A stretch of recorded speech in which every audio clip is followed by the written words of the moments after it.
اہل بیت اطہار علیہ السلام کی عظمت پر درود بھیجے گا. محمد و آل محمد. اللہ صلی علی محمد آل محمد وعجل فرج. وقت کے امام کے حضور ادائے احترام کے لیے، ان کی نظر لطف کو حاصل کرنے کے لیے ایک بار پھر درود بھیجیں. محمد و آل محمد. صلی علی محمد آل محمد وعجل فرجهم. فاتحہ. بسم اللہ الرحمن الرحیم. الحمد للہ رب العالمین الرحمن الرحیم مالک یوم الدین ایاک نعبد وایاک نستعین اهدنا الصراط المستقیم صراط الذین انعمت علیہم غیر المغضوب علیہم ولا الضالین. ایک بار پھر درود بھیجے گا. محمد و آل محمد. اللہم صلی علی محمد.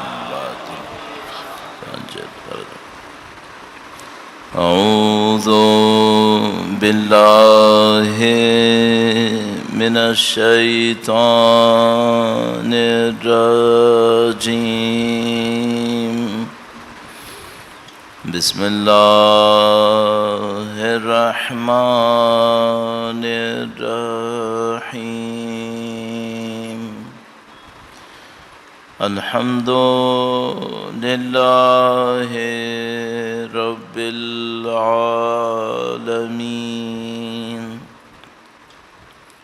والصلاة والسلام على سید الانبیاء والمرسلین حبیب الہ العالمین ابی القاسم محمد صلی علی محمد وعلى آلہ الطیبین الطاہرین سیما بقیت اللہ فی الارضین. قال اللہ تعالی فی کتابہ الکریم. بسم اللہ الرحمن الرحیم. ام حسبت ان اصحاب الکہف والرقیم كانوا من آیاتنا عجبا. درود بھیجے گا. محمد و آل محمد. صلی علی محمد آل محمد وعجل فرجهم. پروردگار عالم کا انتہائی لطف و کرم، انتہائی شکر. خدا متعال نے توفیق ایک بار پھر زندگی میں نصیب فرمائی سید الشہداء کی عظام شرکت کے لیے، دین کو سیکھنے کے لیے، اپنے آپ کو اس طرح بنانے کے لیے جس طرح خدا ہم سے چاہتا ہے. اللہ کی دی ہوئی اس نعمت کا شکر بجا لانے کے لیے سید الشہداء کی عظام میں جو لوگ مشغول ہیں ان کی مزید توفیقات کے لیے بالاخص جو زائرین سید الشہداء کی روضے کی طرف رواں دواں ہیں ان تمام کی مزید توفیقات سلامتی کے لیے درود بھیجیں. محمد و آل محمد. صلی علی محمد آل محمد وعجل فرجهم. خدا متعال نے قرآن کریم میں کئی بار صراحت کے ساتھ ارشاد فرمایا، کہیں پہ اشارہ فرمایا کہ خدا نے اس دنیا کو عبث خلق نہیں کیا، بے مقصد خلق نہیں کیا. جو بھی انسان عقل مند ہوتا ہے اس سے یہ توقع نہیں ہوتی کہ وہ کوئی ایسا کام کرے گا جس کا کوئی مقصد نہ ہو. یعنی یہ ہو سکتا ہے کہ کوئی انسان ایسا ہو کہ جو مثال کے طور پر زندگی میں مشغول ہو جائے اور یہ بھول جائے کہ اصلی مقصد کیا تھا. یہ ہو سکتا ہے. ان بچوں کی طرح جو اسکول جاتے ہیں، کالجز جاتے ہیں، ہر روز جا رہے ہوتے ہیں، اور اگر ان سے کوئی پوچھے کیوں جا رہے ہو تو حقیقت یہ ہے کہ بہت سو کو نہیں پتہ ہوتا کہ ہم یہاں کیا کرنے آتے ہیں. جاتے ہیں ہر روز تو وہ نہیں بتا سکتے کہ ہم کیوں آتے ہیں یہاں پہ. لیکن بہرحال ان کو یہ پتہ ہوتا ہے کلاس ہوگی، کتابیں ہوں گی، کاپیز ہوں گی مثلاً، اتنا پتہ ہوتا ہے، پیچھے کی سٹوری نہیں پتہ ہوتی کہ مثلاً یہاں سے ہم تعلیم حاصل کریں گے، اس کے بعد کیا ہوگا یا ہمیں کیا کرنا چاہیے تھا۔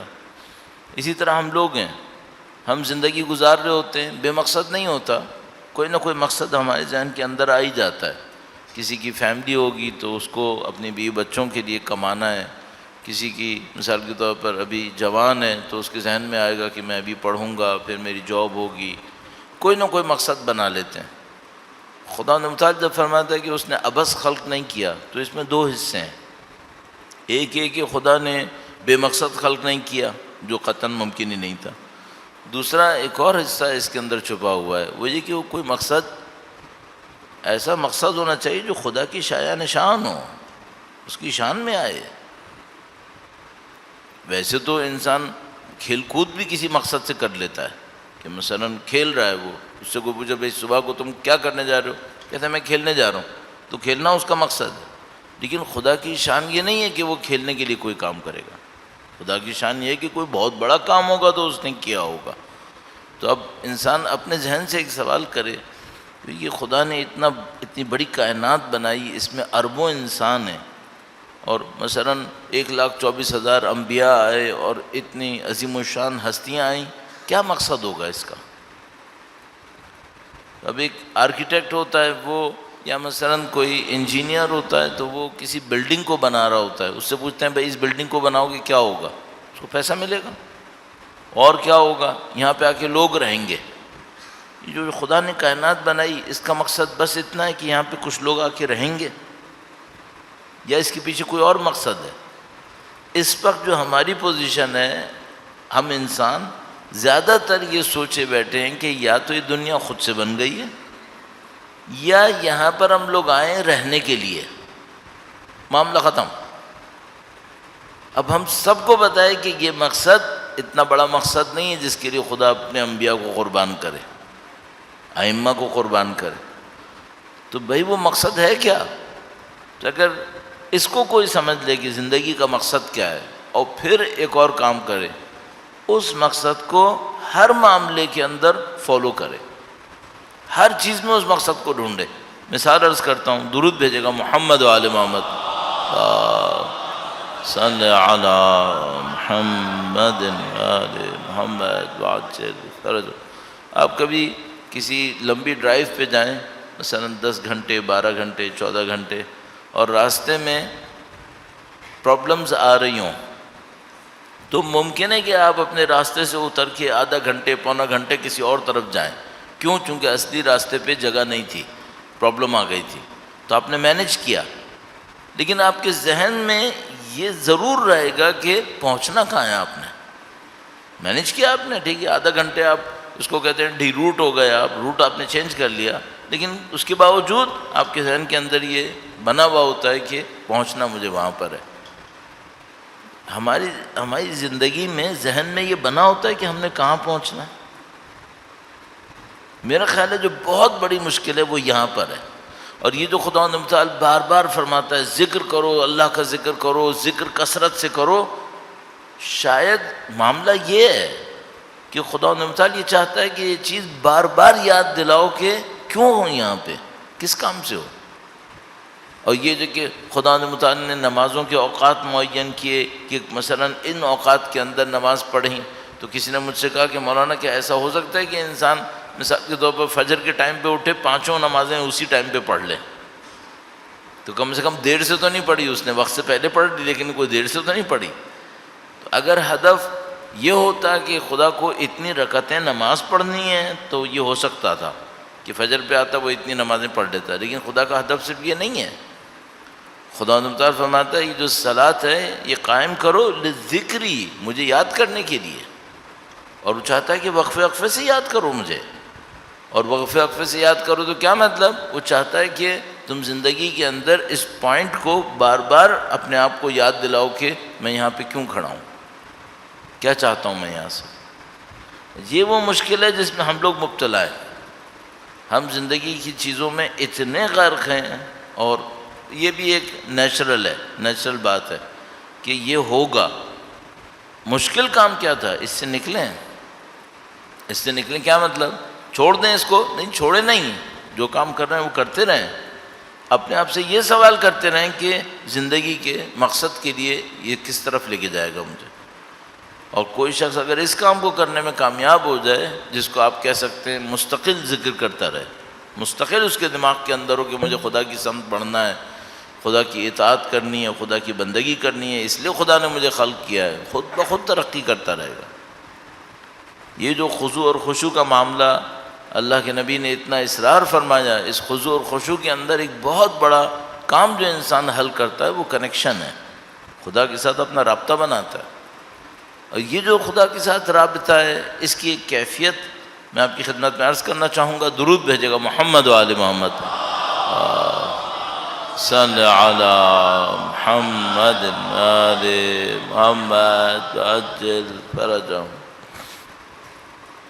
ایک میری عادت بنتی جا رہی ہے، کچھ وقت سے اس کو کنٹرول کر رہا ہوں کہ اگر میں مجلس کے اندر لوگوں کو کچھ دیکھتا ہوں کہ کوئی آداب کے خلاف چل رہا ہوتا ہے تو میں فوراً بول دیتا ہوں. تھوڑا سا اب کنٹرول کر رہا ہوں کیونکہ اس سے لوگ ذرا پریشان ہو جاتے ہیں. لیکن ابھی بھی بعض چیزوں میں کہتا ہوں چلو ایک آدھ ضرور سا نقطہ بولتا چلا جاؤں. جب آپ یہاں پہ تشریف لائیں، حتی الامکان کوشش کریں گے یہاں آنے کے بعد کوئی پان چھالیا اور ادھر ادھر کی چیزیں مت استعمال کریں، اچھی بات نہیں ہے. ایک تو یہ کہ اپنے نفس کے اوپر اتنا بھی کنٹرول نہ ہو کہ 1 گھنٹے آدھا گھنٹے بغیر کسی مزے کے رہ لے، اتنا بھی کنٹرول نہ ہو، یہ غلط بات ہے. نفس کے اوپر اتنا تو کنٹرول ہونا چاہیے، ایک بات. دوسری بات یہ کہ مجلس کے اور سید الشہداء کے ذکر کے کچھ آداب ہیں، ان آداب کو کیوں چھوڑ رہے ہیں؟ کھانا پینا مجلس کے آداب کے صریح خلاف ہے. یا تو بندے کی عقل میں یعنی طاقت نہیں ہے سمجھنے کی، چلو کہہ سکتے ہیں، لیکن اگر تھوڑی بھی سمجھنے کی طاقت ہو، آپ ذرا تصور کرو آپ کسی کو پرسہ دینے جا رہے ہو اور اس کے سامنے بیٹھ کے کھا رہے ہو، کیا لگے گا؟ یہ عقل مندی کی بات نہیں لگ رہی بھئی. یا تو بولو یہ پرسہ نہیں ہے، نعوذ باللہ تعالیٰ، تو ہم پرسے کے لیے آتے ہیں، عزاداری کے لیے آتے ہیں. اب میں کسی کے گھر عزاداری پہ جاؤں اور اس کے سامنے بیٹھ کے کھا رہا ہوں، کیا لگے گا؟ تو وہ ایک ادب کا ایک خیال ہے نا، اس ادب کا خیال رکھنا چاہیے. تو اس کو دیکھیں اور انشاءاللہ خدا تعالیٰ خیر کرے گا. آپ لوگ تو الحمدللہ کافی کنٹرول کیے ہوئے ہیں، بعض جگہوں کے اوپر معاملہ تھوڑا سا اور خراب ہو گیا ہے، لیکن الحمدللہ یہاں پر بر صغیر میں پھر تھوڑا ہمارے یہاں رکھ رکھاؤ باقی ہے، چیزوں کا خیال باقی ہے. پاکستان سے باہر بعض اوقات جاتا ہوں تو میری ایک دم طبیعت بگڑنے لگتی ہے، دیکھتا ہوں کہ بھائی یہ کیا ہو رہا ہے، کہاں پہنچیں گے ہم لوگ. الحمدللہ یہاں صورتحال بہتر ہے، اللہ خیر کرے گا انشاءاللہ تعالی. درود بھیجیں محمد و آل محمد پر. صلی علی محمد آل محمد وعجل فرج. یہ جو خضوع اور خشوع کا معاملہ ہے، خدا سے ربط کا معاملہ ہے، اس میں اس طرح سے ہے کہ مثلا فرض کر لیجئے کہ ہمارے پاس روایت میں موجود ہے کہ خانہ کعبہ کو دیکھنا عبادت ہے. خانہ کعبہ کو دیکھنا عبادت ہے، جیسے روایت میں موجود ہے اور الحمدللہ تمام فریق اس کو نقل کرتے ہیں، وہ یہ کہ مولا امیر المومنین کے چہرے کو دیکھنا عبادت ہے. درود بھیجے گا محمد و آل محمد. صلی علی محمد محمد وعجل فرج. تو یہ جو خانہ کعبہ کو دیکھنا عبادت ہے، نعوذ باللہ اگر کوئی یہ کہے کہ بھئی خانہ کعبہ بالآخر پتھر کا بنا ہوا ہے، اس پتھر کو دیکھنا عبادت کیوں ہو سکتا؟ صحیح ممکن ہے کوئی یہ کہے، تو ہم جواب میں کیا کہیں گے؟ وہ یہ کہ یہ جو آپ پتھر دیکھ رہے ہو، اس پتھر کے پیچھے خدا نے کوئی حقیقت رکھی ہوئی ہے، اس کی اپنی ایک نورانیت ہے. آپ دیکھیں قرآن کریم ظاہر میں دیکھنے میں کاغذ ہے اور سیاہی ہے، لیکن خدا تعالیٰ فرماتا ہے کہ قرآن کریم کا نسخہ قیامت کے دن، روایات میں فرمایا کہ قرآن کریم کا نسخہ قیامت کے دن خدا کے سامنے شکایت کرے گا کہ میں تھا گھر میں لیکن مجھ سے استفادہ نہیں کیا گیا، کیوں انہوں نے ایسا کیا؟ اچھا ابھی یہ جو ہم کہہ رہے ہیں کون شکایت کرے گا؟ قرآن کریم کا وہ نسخہ جو گھر میں ہے، جس کو عربی میں مصحف کہتے ہیں، تو یہ تو ہم سمجھ رہے ہیں کہ ایک کاغذ ہے اور سیاہی ہے، لیکن خدا متعال نے جو کچھ خلق کیا ہے اس کے اندر اس کا بھی ایک وجود ہے، وہ بھی ایک وجود رکھتا ہے۔ تو خانہ کعبہ کیا ہے؟ خانہ کعبہ عظیم الشان حقیقت ہے، حجر اسود حقیقت ہے کوئی۔ اب خود خدا کیا ہے؟ خانہ کعبہ کے کو دیکھتا ہوں جو سامنے پتھر اور دیوار ہے، اس کو دیکھنا عبادت ہے، میری روح کے اوپر اس کا اچھا اثر پڑتا ہے۔ تو اگر کوئی خدا کے ساتھ رابطے میں ہو، یہ تو پتہ نہیں کون سا چینل کھل جاتا ہوگا اس کی روح کے لیے۔ اس خاطر خضوع اور خشوع اہم ہے کہ اگر کوئی شخص نماز میں چند منٹ نماز ہے، اس چند منٹ میں اگر وہ خضوع اور خشوع حاصل کر لے اور خدا کے ساتھ رابطے میں ہو، نہیں معلوم اس کی روح کو کیا نصیب ہو رہا ہوگا، ایک نورانیت نصیب ہو رہی ہوگی۔ تو یہ جو 2 دن سے گفتگو ہے کہ بھائی توجہ نماز کے اندر بڑھے، آیت اللہ بہجت کا قول نقل ہوا کہ اس سے سارے مسائل حل ہو رہے ہیں۔ یہ کیوں حل ہو رہے ہیں اس سے؟ اس لیے کہ خدا سے رابطہ ہے یہ۔ جیسے ہی وہ خدا کے ساتھ کنیکشن بنتا ہے، نورانیت آتی ہے، پھر انسان کے اندر ایک تڑپ آتی ہے۔ تو اس کے اوپر ہمیں بہت محنت کرنی پڑے گی۔ درود بھیجے گا محمد و آل محمد پر، صلی علی محمد و آل محمد وعجل فرجہم۔ کل وہ نصیحت جو اللہ کے نبی نے حضرت ابو ذر کے لیے ارشاد فرمائی، اس میں سے کچھ جملے آپ کی خدمت میں عرض کیے تھے، اور ہم نے عرض کیا تھا کہ اس کو ہم دوبارہ دہرائیں گے اور اس کے اوپر تھوڑا سا کام کرنے کی کوشش کریں گے۔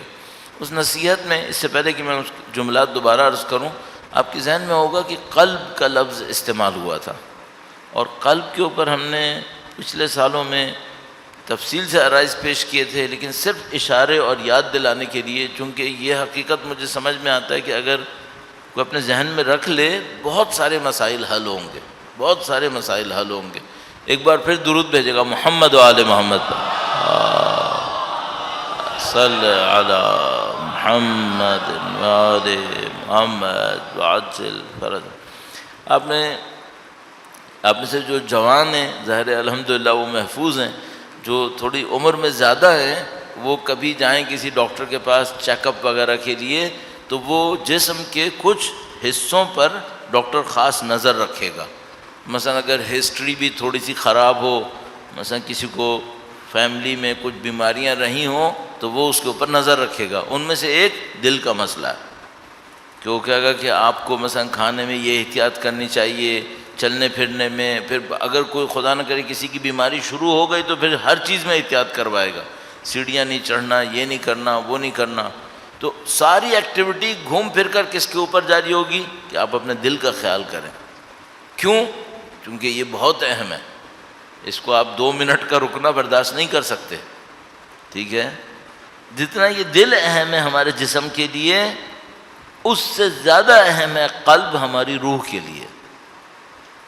قلب جس طرح دل ہمارے جسم کے اندر ہے، یہ دھڑکتا ہے، اس سے خون ملتا ہے، خون پھیلتا ہے، اس سے زیادہ اہم قلب ہماری روح کے اندر ہے۔ اسے قلب تعبیر کرتے ہیں روایات کے اندر، قرآن کریم کے اندر۔ اچھا وہ قلب کیا ہے؟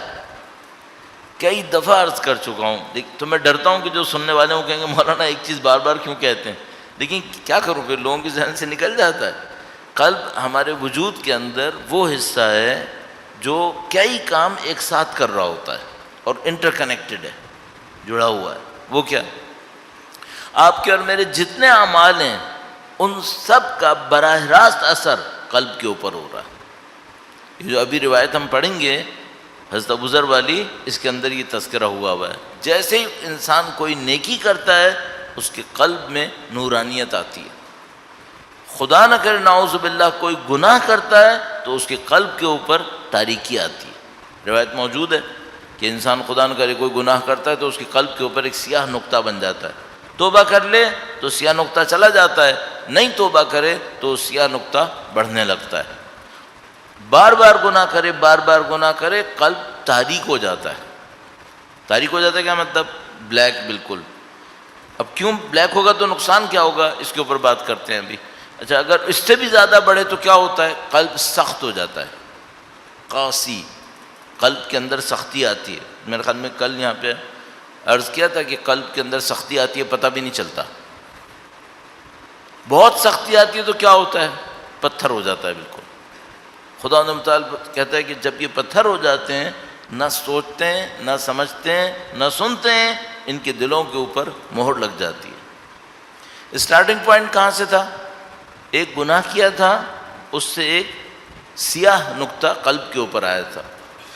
اگر گناہ نہ کرے، اچھائیاں کرے گا تو کیا ہوگا؟ سفید نقطہ آئے گا، نورانیت آئے گی، وہ نورانیت بڑھتی چلی جائے گی. اچھا، اگر کسی دل میں نورانیت ہے اور کسی دل میں تاریکی ہے، فرق کیا پڑے گا؟ فرق ایسے پڑتا ہے، بالکل ایسے ہی ہے جیسے فرض کر لیجئے کہ میرے ہاتھ میں ایک آئینہ ہے، اس آئینے کے اوپر کوئی ڈاٹ غلط تاریک نقطہ نہیں ہے، تو یہ آئینہ سامنے جو بھی حقیقت نظر آئے گی اس کو ریفلیکٹ کرے گا، جیسا ہے ویسے ہی دکھائے گا. اچھا، اگر آئینہ تھوڑا سا خراب ہو تو وہ ممکن ہے سائز کو چینج کر دے گا، ٹھیک ہے. لیکن اگر یہ آئینہ تاریک ہو جائے، اس کے اوپر بلیک ڈاٹس آ جائیں تو کیا ہوگا؟ اب وہ تصویر نظر نہیں آئے گی. بالکل تاریک ہو جائے تو کیا ہوگا؟ کچھ نظر نہیں آئے گا. صحیح ہے. ہمارے قلب کا ایک کام یہ ہے کہ یہ اعمال سے تاثیر لیتا ہے، سفید یا سیاہ. ایک دوسرا کام کیا ہے؟ یہ ہمارا قلب آئینے کی طرح اعلیٰ حقیقتوں کو اپنے اندر لے کر آتا ہے. جس کا قلب روشن، چمکدار، وسیع ہوگا، زیادہ حقیقتیں سمجھ پائے گا. جس کے قلب میں تاریکی ہوگی، اس کے لیے حقیقتوں کو سمجھنا مشکل پڑ جائے گا. ان حقیقتوں کو سمجھنے میں آپ یہ سمجھ لیں وارننگز بھی شامل ہیں. وارننگ کیا مطلب؟ کبھی خدا آپ کو زندگی میں، مجھے اور آپ کو اپنی زندگی میں دکھاتا ہے یہ تم نے غلط کیا نا، اس کی وجہ سے یہ ہوا ہے. صحیح. اگر قلب روشن ہوا، چمکدار ہوا، صاف ہوا، اس کو یہ وارننگ بہت آسانی سے نظر آ جائے گی. اور اگر قلب تاریک ہوا، نہیں، وارننگ نظر نہیں آئے گی. اتنا خراب معاملہ ہوتا ہے بعض اوقات. خدا متعال ارشاد فرماتا ہے ہم کسی قوم کے اوپر عذاب کے بادل بھیجتے ہیں، ان میں آگ ہوتی ہے، یہ قوم بادل کے نیچے جمع ہو جاتی ہے، بادلوں کو دیکھتی ہے اور کہتی ہے عذاب کا نہیں ہے، بارش کا ہے. یہاں تک کہ عذاب نازل ہو جاتا ہے. اتنی بے خبری آتی ہے. اتنی بے خبری آتی ہے. کیوں؟ کیونکہ قلب تاریک ہو چکے ہیں، ان میں وارننگ نہیں آتی. اس عمل کو کہتے ہیں عبرت. اس عمل کو عبرت تعبیر کرتے ہیں. تو اگر کسی کا قلب سیاہ ہو تو کیا ہوتا ہے؟ اس میں عبرت نہیں آتی. مرتا دیکھتا ہے، لوگوں کو دیکھتا ہے، سارے کام ہوتے ہیں، پھر کچھ نہیں ہوتا اس کو. ٹھیک ہے. بس ایک قلب کا کام کیا ہوا؟ اعمال کی تاثیر لیتا ہے. دوسرا قلب کا کام کیا ہوا؟ اعلیٰ حقیقتوں کو اپنے اندر ریفلیکٹ کرتا ہے. تیسرا کام یہی فیصلے بھی کرتا ہے. یہی فیصلے بھی کرتا ہے. تو اگر کسی کا قلب روشن، چمکدار، نورانی ہے، اللہ کی راہ میں صحیح فیصلے کرے گا، آسانی سے کرے گا، کوئی مشکل نہیں ہوگی.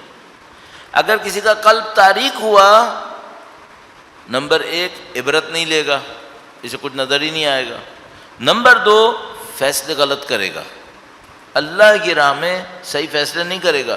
کیلکولیشن کا ممکن ہے ماہر ہو، ممکن ہے کسی کمپنی کے اندر چیف اکاؤنٹنٹ ہو، ممکن ہے کوئی بہت بڑا اسٹریٹجسٹ ہو اپنی کمپنی کے لیے، اربوں روپے کما کے دے، وہ ایک علیحدہ معاملہ ہے.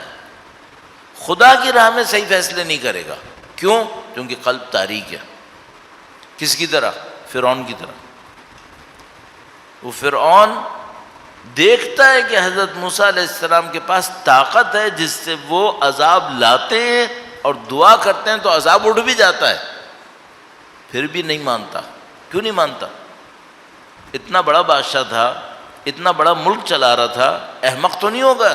احمق تو بالکل نہیں ہوگا، یا عقل مند انسان ہوگا اس اعتبار سے. اتنا ملک چلا رہا تھا، لیکن صحیح فیصلے نہیں کرے گا، خدا کی راہ میں فیصلے غلط کرے گا.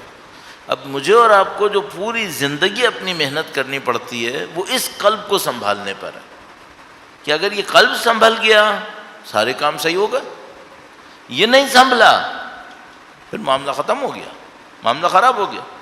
اچھا، اب اس کی جو تاثیر ہے وہ کتنی دیر میں آتی ہے؟ انسٹنٹلی. ہر منٹ ہر سیکنڈ پر. مثال عرض کرتا ہوں آپ کی خدمت میں, درود بھیجے گا محمد و آل محمد, صلی علی محمد و آل محمد وعجل. یہی جو ابھی آپ نے درود بھیجا, اگر درود توجہ سے بھیج دیا ہو, اس نے بھی دل کو نورانی کیا ہے. اگر توجہ سے بھیج لیا ہو, اس نے بھی دل کو نورانی کیا. اگر اس نے دل کو نورانی کیا ہے تو اگلا اسٹیپ کیا ہے؟ اگلا اسٹیپ یہ ہے کہ آپ کو روایت سمجھنا آسان ہو جائے گا, آپ کو آیت سے مفہوم نکالنا آسان ہو جائے گا.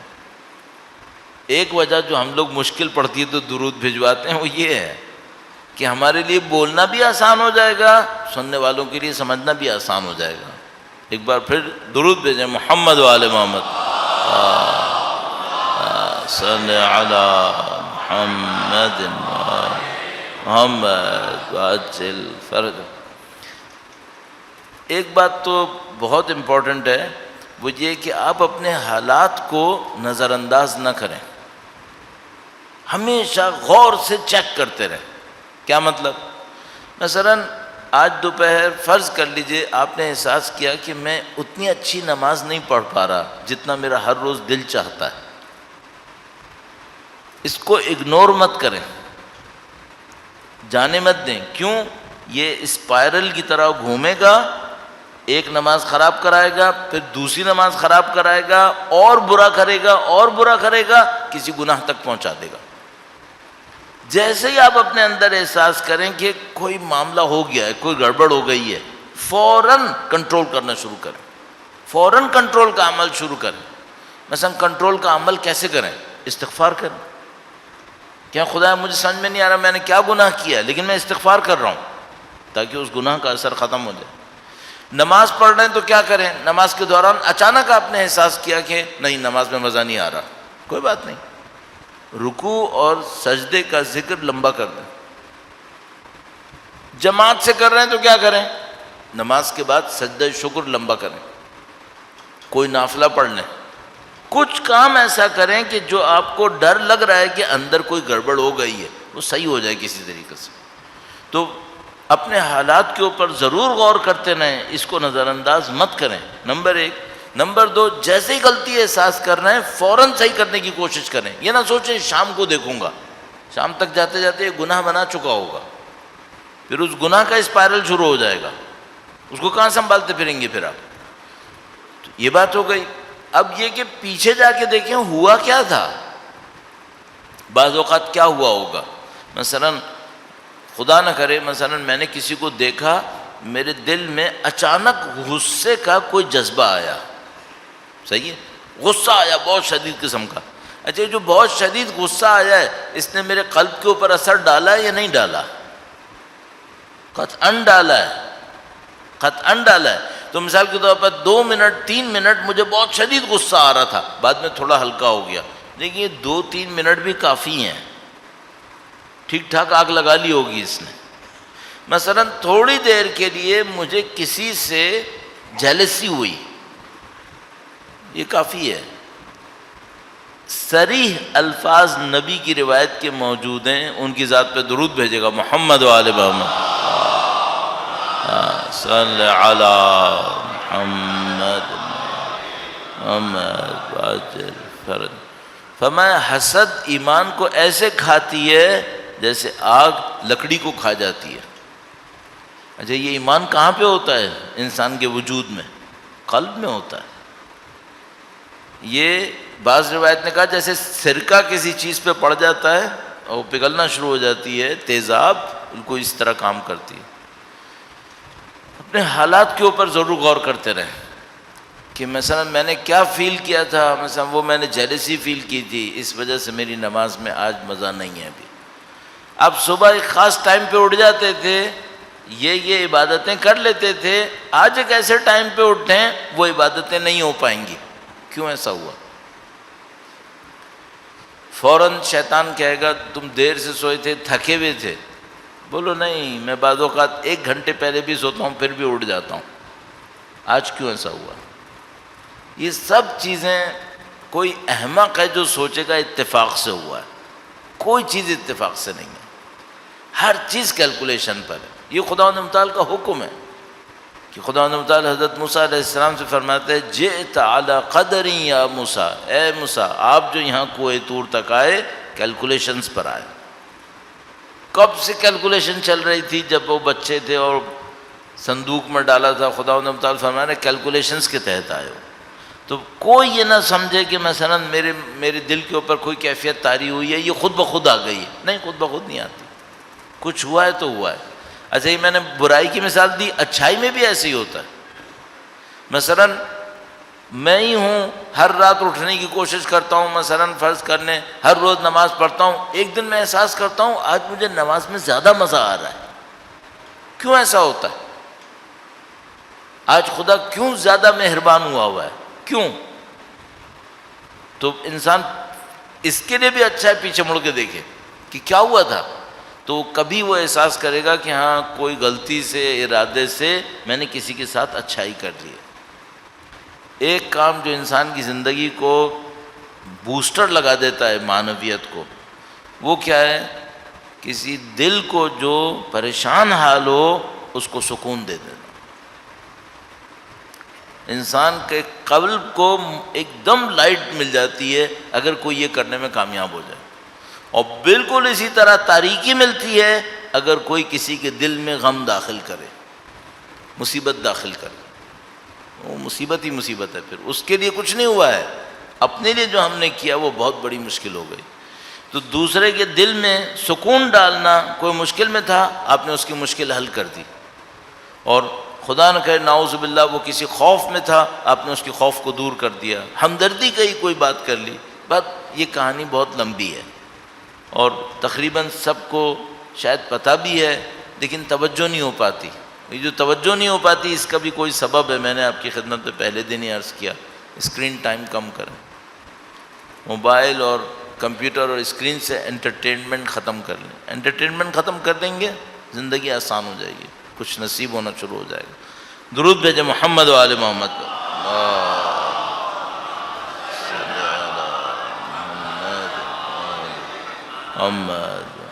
روایت کی چند جملات آپ کی خدمت میں عرض کروں گا. ایک بار پھر درود بھیجے گا محمد و آل محمد. صلی علی محمد آل محمد. فرمائے ابا ذر ان اول شیء یرفع من هذه الامہ، پہلی چیز جو اس امت سے اٹھ جائے گی وہ الامانہ والخشوع، وہ امانت ہے اور خشوع ہے. لوگ امانت داری ختم کر دیں گے، خضوع اور خشوع ختم ہو جائے گا. یہ میں نے عرض کیا تھا. اس کے بعد فرمایا یا ابا ذر اذا اراد اللہ عز وجل بعبد خیرا فقہہ فی الدین. خدا جب کسی بندے کے اوپر بھلائی کا ارادہ کرتا ہے تو اسے کس طرف دھکا دیتا ہے، ایسے عام زبان میں ایسے کہیں گے کس طرف بھیجتا ہے خدا اسے بھیجتا ہے کہ وہ دین کے بارے میں غور و فکر کرے. ایک دفعہ ہم کہتے ہیں دین میں فقیہ بنا دے، فقیہ بنا. تو ہمارے ذہن میں ہوتا ہے فقیہ وہ ہے جو مثلا نجف گیا ہے، قم گیا ہے، اس نے درس اجتہاد پڑھا ہے، اس کے بعد وہ فقیہ بن گیا ہے. یہ ایک معنی ہے فقیہ کا جو آج کل رائج ہے. لیکن اصل معنی میں فقیہ کون ہوتا ہے؟ فقیہ وہ ہوتا ہے جس کے دین میں گہرائی ہوتی ہے، دین کو گہرائی میں جا کے اس نے سیکھا ہوتا ہے. میں نے آپ کی خدمت میں روایت عرض کی تھی پہلے ہی دن میرے خیال میں، کہ جس میں امام نے فرمایا تھا کہ دین کے کچھ ایسے اراکین ہیں جن کو جاننا بہت ضروری ہے. ان کو جانے بغیر عبادتوں کو بڑھانے سے کوئی فائدہ نہیں ہوگا، اور اگر وہ جانتا ہو تو کم عبادت بھی اس کو فائدہ دے دے گی. یہ فقاہت ہے. دین کے ان اراکین کو جاننا یہ فقاہت ہے. اگر خدا کسی بندے کے ساتھ نیکی کرتا ہے تو اسے کیا کرتا ہے؟ ہمیں اس کو دین کے اندر فقاہت دے دیتا ہے. وہ دین کے بارے میں غور و فکر کرتا ہے، دین کے ان اراکین تک پہنچتا ہے، اپنی معرفت کو بڑھاتا ہے. اب آپ تصور کرو اس میں اور اس میں کتنا فرق ہے. جس میں ہم کسی کے ہاتھ میں پیسہ آتا ہے تو کہتے ہیں خدا نے اس پہ بڑا احسان کیا ہے. ہم مثلا ہم کہیں خدا نے بڑا کرم کیا ہے. کس نے کہا پیسہ زیادہ ہونا کرم ہے؟ پتہ نہیں کہاں سے نکالا ہم نے یہ. کس نے کہا کہ پیسے کا زیادہ ہونا خدا کا احسان ہے؟ بعض اوقات الٹا ہے بالکل۔ ہاں ایک مسئلے کے اوپر ہم کہہ سکتے ہیں خدا نے کرم کیا، احسان کیا، وہ کیا؟ امام فرما رہے ہیں جب خدا کسی بندے کے ساتھ نیکی کرنا چاہتا ہے تو اسے دین میں فقاہت نصیب کرتا ہے، دین کے بارے میں سوچتا ہے، دین کے ان اراکین تک، معرفت تک پہنچتا ہے۔ دوسری چیز کیا ہے؟ اچھا یہ بھی سمجھ میں آتا ہے کہ ان باتوں میں ایک ترتیب بھی ہوگی، یعنی اس کی وجہ سے یہ نصیب ہوگا، اس کی وجہ سے یہ نصیب ہوگا، اس طرح بھی ہوگا۔ تو فرمایا کہ جب خدا کسی بندے پہ خیر کا ارادہ کرتا ہے تو فقہہ فی الدین وزاہدہ فی الدنیا، دنیا میں اس کو زہد دے دیتا ہے۔ دنیا میں زہد دیتا ہے کیا مطلب؟ بہت سادہ سی ایک مثال عرض کروں گا، درود بھیجے گا محمد و آل محمد صلی علی محمد و آل محمد واجل فرج۔ آپ نے دیکھا ہے کہ بعض لوگوں کی شخصیتوں کے ٹائٹل بن جاتے ہیں۔ تھوڑا سا اگر بالکل لائٹ موڈ میں کر دوں تو لوگ، آپ لوگوں کے یہاں پتہ نہیں محلے میں کتنا ہے، میں ایک محلے میں رہتا تھا، وہاں سب کسی نہ کسی کا کوئی نک نیم بنا دیتے تھے، کوئی نہ کوئی نک نیم بنا دیتے تھے۔ مثلا کوئی چھوٹا ہے تو اس کو ٹینا بول دیا، کوئی ایسا ہے تو اس کو یہ بول دیا۔ تو ہر آدمی کی پرسنالٹی کا کوئی ایک فیچر ہوتا ہے، صحیح ہے؟ مثلا اگر کسی کی شخصیت کا فیچر مل جاتے ہیں، آپ کو بہت ملیں گے۔ مثلا کوئی اس کے بارے میں دیکھے گا، کہے گا یہ کھانے پینے کے بہت شوقین ہے۔ مثلا ایک آدمی کے آپ ملیں گے جس کے بارے میں مشہور ہوگا اس کو اچھے لباس پہننے کا بہت شوق ہے، ٹھیک ہے؟ مثلا کوئی ملے گا جس کو اس کا شوق ہے تو اس کی پوری شخصیت اس پہ گھوم رہی ہوگی۔ تو مثلا وہ کوئی اور کام کرے یا نہیں کرے، کھانا اس نے اچھا کھانا ہے، صحیح ہے؟ میں پوچھنا چاہ رہا ہوں کہ خدا اپنے بندے میں جو ٹائٹل دیکھنا چاہتا ہے وہ کیا دیکھنا چاہتا ہے؟ اچھا لباس پہننے والا ہے، اچھا کھانا کھانے والا ہے، اچھا سواری پہننے والا ہے، کیا دیکھنا چاہتا ہے؟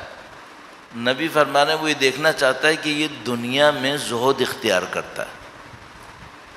کیا مطلب دنیا میں زہد اختیار کرتا ہے؟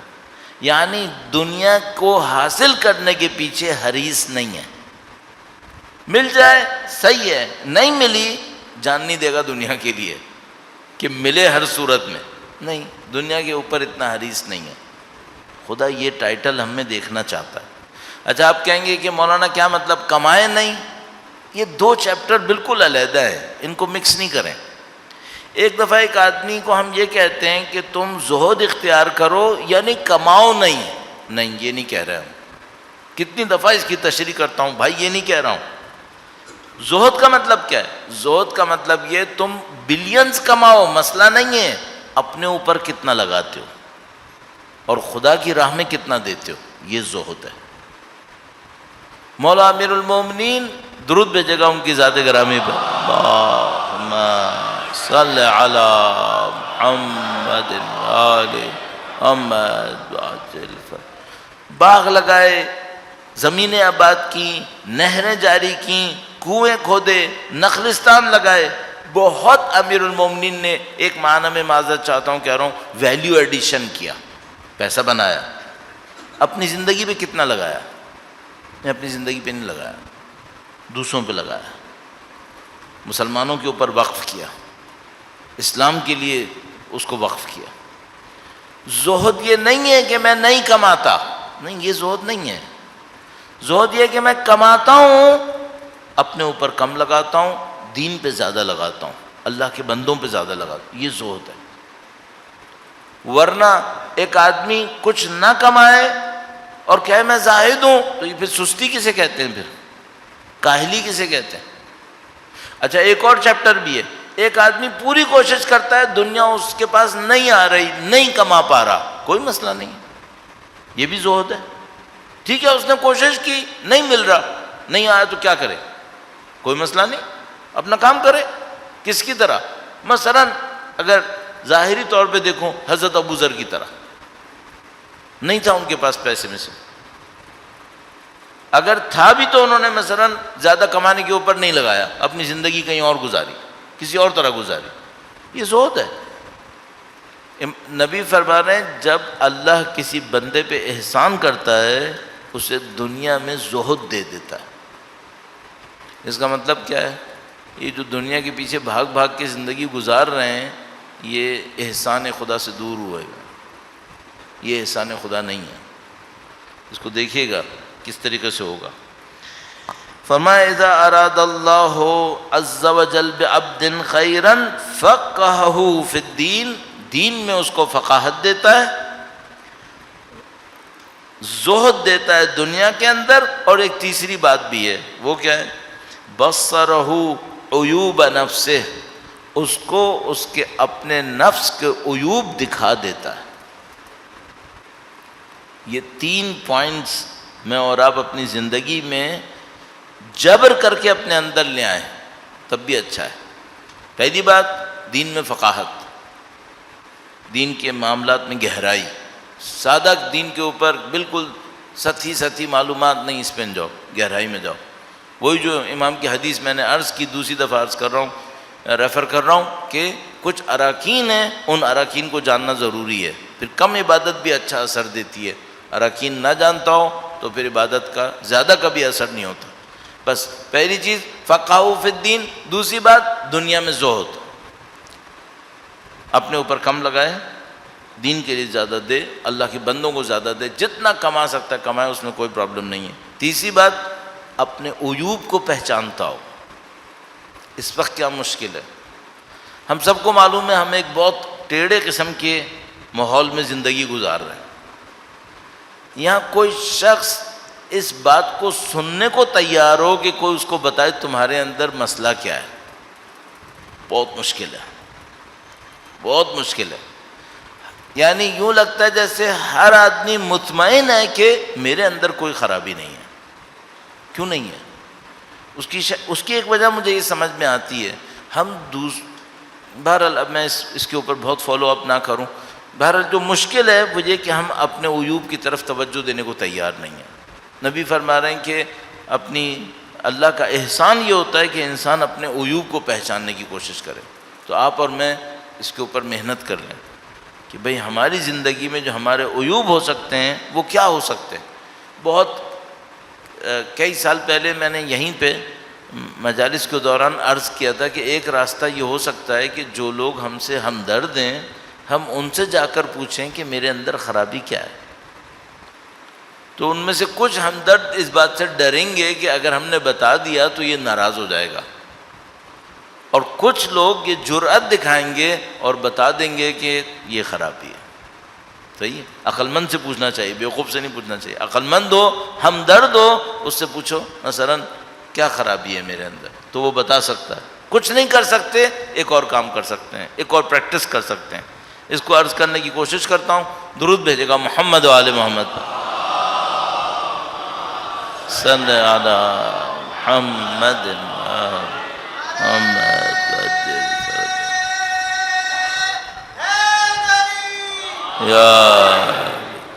اس کے لیے ایک کام یہ ہو سکتا ہے کہ میں اپنے اوپر اپنی زندگی کا جائزہ لوں کہ میں نے زندگی میں غلطیاں کیا کی ہیں، تھوڑا سا پیچھے جا کر یہ دیکھوں میں نے کہیں کوئی غلطی کی ہے تو مثلا دیکھیں ہاں پہ یہ غلطی کی ہے میں نے، اس غلطی میں میرے اندر جڑیں کون سی ہیں۔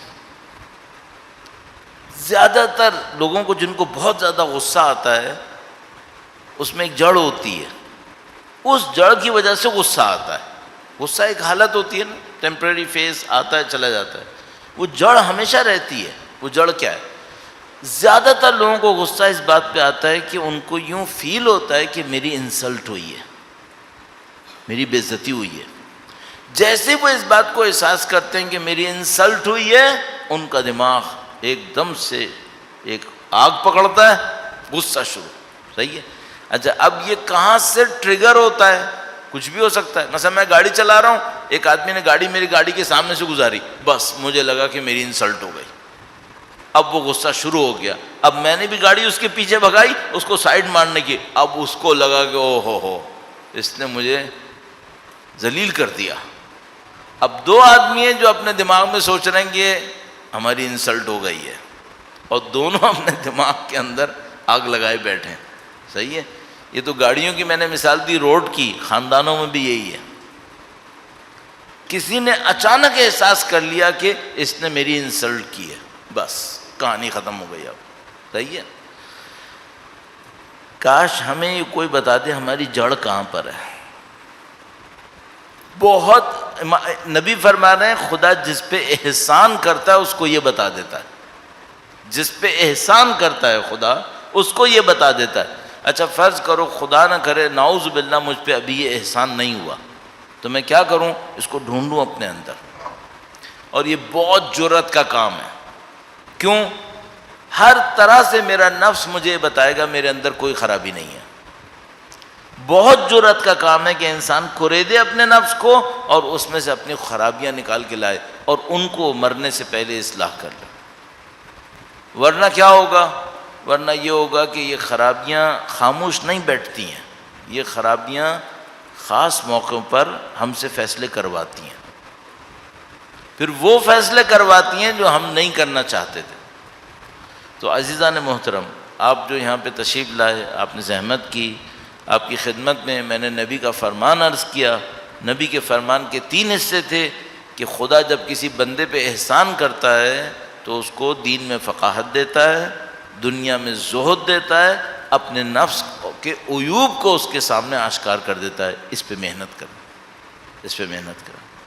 یہ کی پوائنٹس ہیں، یہاں سے زندگی تبدیل ہو سکتی ہے. اور میں نے کل شاید عرض کیا تھا کہ جو پورا معاشرہ مشکل میں مبتلا ہے، اس کو تبدیل کرنے کا اور کوئی راستہ نہیں ہے. راستہ یہاں سے ہے اور کسی طرح سے تبدیل نہیں ہوگا، یہ یہاں سے تبدیل ہونا ہے. تو آپ اس موقع کو ہاتھ سے نہ جانے دیں.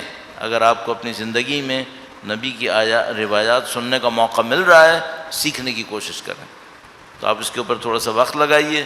انشاءاللہ خدا متعال سید الشہداء کی اس احترام کے صدقے میں، جس احترام کے ساتھ آپ اس عزا پہ آتے ہیں، اس محبت کے صدقے میں جو آپ کے اور ہمارے دلوں کے اندر خدا متعال نے سید الشہداء کے لیے قرار دی ہے، انشاءاللہ ہماری مدد فرمائے گا. درود بھیجیں محمد و آل محمد.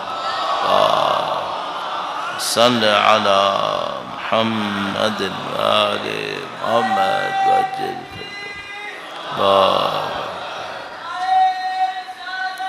یا رسول اللہ.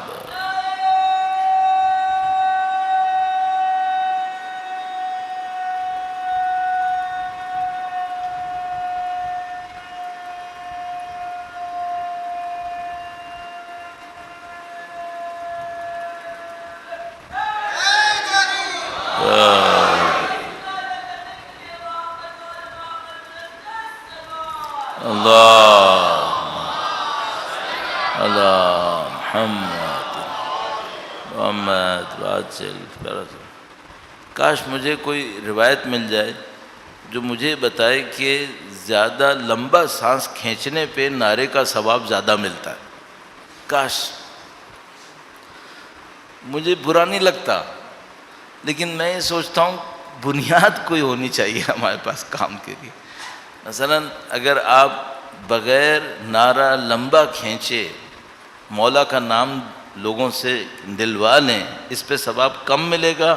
لیکن اگر آپ نے سانس لمبا کھینچا پھر مولا کا نام آیا، اس پہ ثواب زیادہ ملے گا؟ نہیں ہوگا. ثواب مولا کا نام لینے پہ ہوگا.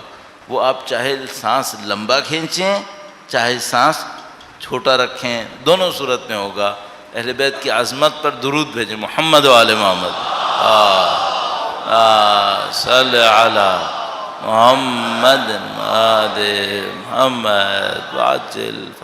شاید مثلا اس لیے زیادہ لمبا سانس کھینچتے ہیں تاکہ لوگوں کی توجہات مل جائیں، اٹینشن مل جائے، اور پھر لوگ زیادہ گرم جوشی سے نعرہ لگائیں گے. مثلا لوگ دیکھیں گے ایک آدمی اپنی جان دے رہا ہے نعرہ لگوانے کے لیے، اب تو نعرہ لگا دو.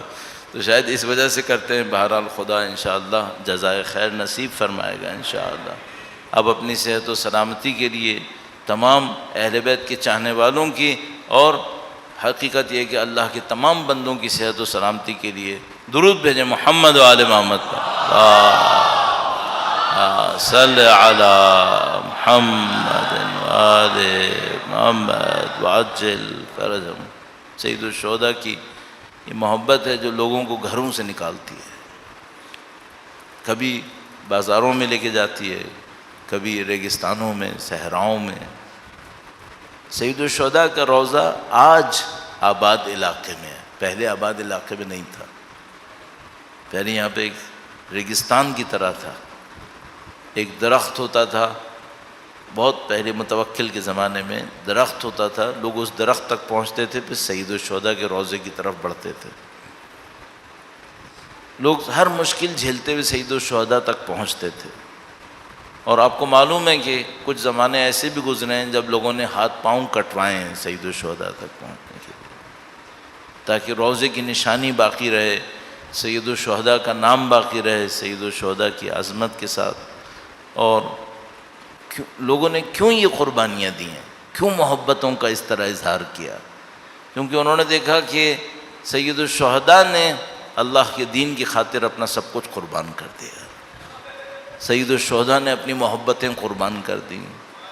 اور بار بار عرض کرتا ہوں، سید الشہداء نے جسم قربان نہیں کیے، جگر کے ٹکڑے قربان کیے۔ سید الشہداء نے اپنی اولاد کو قربان کیا ہے۔ اگر ہم اور آپ اپنی اولاد قربان کریں، ہم ناقص ہیں، ہماری اولاد بہت چھوٹی ہے، لیکن امام حسین علی اکبر کو قربان کرتے ہیں، اللہ اکبر، امام حسین علی اصغر کو قربان کرتے ہیں، اللہ اکبر، یہ بہت بڑی بات ہے۔ یہ جو قربانیاں سید الشہداء اور ان کے خاندان نے دیں، ایسی قربانیاں تھیں سخت ترین دلوں کو بھی رونانے کے لیے کافی تھیں۔ ان قربانیوں میں سے ایک قربانی وہ ہیں جو سید الشہداء کی خواتین نے دی ہیں، بہت بڑی بات تھی۔ ہر بہادر، ہر جنگجو ایک جگہ پہ آ کے رک جاتا ہے جب بات خاندان کی آتی ہے۔ زہیر بن قین نے کہا کہ میں ساتھ تو دینے کو تیار ہوں، لیکن اگر میں ساتھ دوں گا تو میری زوجہ کو سخت وقت اٹھانا پڑے گا، تو وہاں پہ جا کے رک رہے تھے۔ سید الشہداء نے پہلے دن سے یہ دکھایا کہ میں کسی چیز پہ نہیں رکوں گا، میں سب کچھ قربان کر دوں گا۔ لیکن لوگوں کو یہ نہیں پتا تھا کہ سید الشہداء جب کہہ رہے ہیں میں سب کچھ قربان کروں گا تو ان میں ان کی بچیاں بھی شامل ہیں، یہ لوگوں کو نہیں پتا تھا۔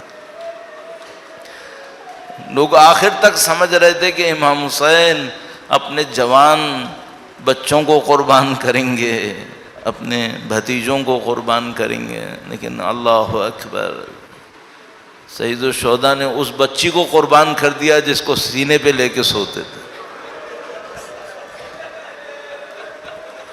اللہ اکبر، اور وہ بھی کس مظلومیت کے عالم میں قربان کیا۔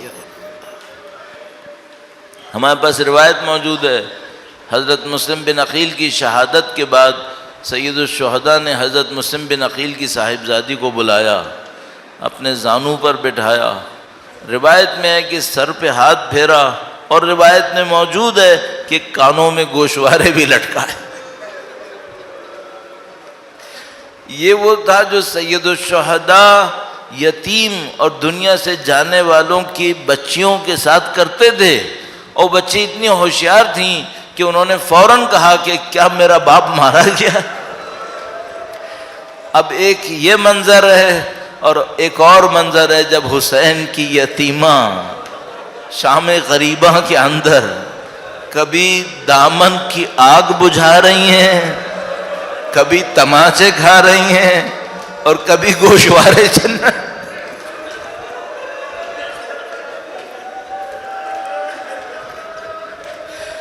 نہیں معلوم ان بچیوں نے کیا جھیلا اور کس انداز میں یہ مصیبتیں آئی ہیں۔ یہ تو شام غریبہ کی کہانی تھی، اس کے بعد راستے میں کیا کیا ہوا ہے، کہاں کہاں پیاسے رہے ہیں، کہاں کہاں اونٹوں سے گرے ہیں، کہاں کہاں دشمنوں کی جھڑکیاں کھائی ہیں، یہاں تک کہ ایک قید خانہ آ گیا، ایک قید خانہ آ گیا۔ اب اس بچی مظلومہ کو کیا پتا کہ یہ قید خانہ کیوں ہے؟ یہ اپنے باپ کی عادی ہے، اپنے باپ کو یاد کرتی ہیں، امام معصوم کو یاد کرتی ہیں، جب بہت زیادہ گریہ کیا تو ایک موقع پر کچھ لعینوں نے سید الشہداء کا سر اقدس بچی کے سامنے رکھ دیا.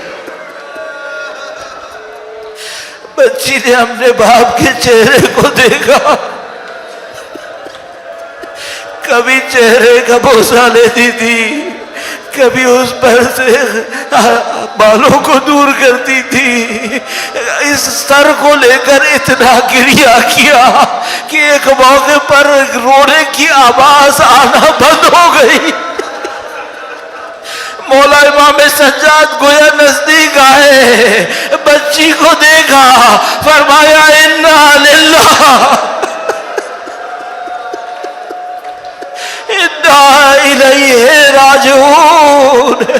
ایک سید الشہداء کبھی علی اصغر کا جنازہ دفنانے آئے تھے، آج امام سجاد حسین کی یتیمہ کا جنازہ دفنا رہے. الا لعنت اللہ علی القوم الظالمین وسيعلم الذين ظلموا أي منقلب ينقلبون. خدایا سید الشہداء کے یتیم بچوں اور بچیوں کے صدقے میں وقت کے امام کے ظہور میں تعجیل فرما، ان کی نصرت کی سعادت اور اس راہ میں شہادت نصیب فرما. ماتم حسین.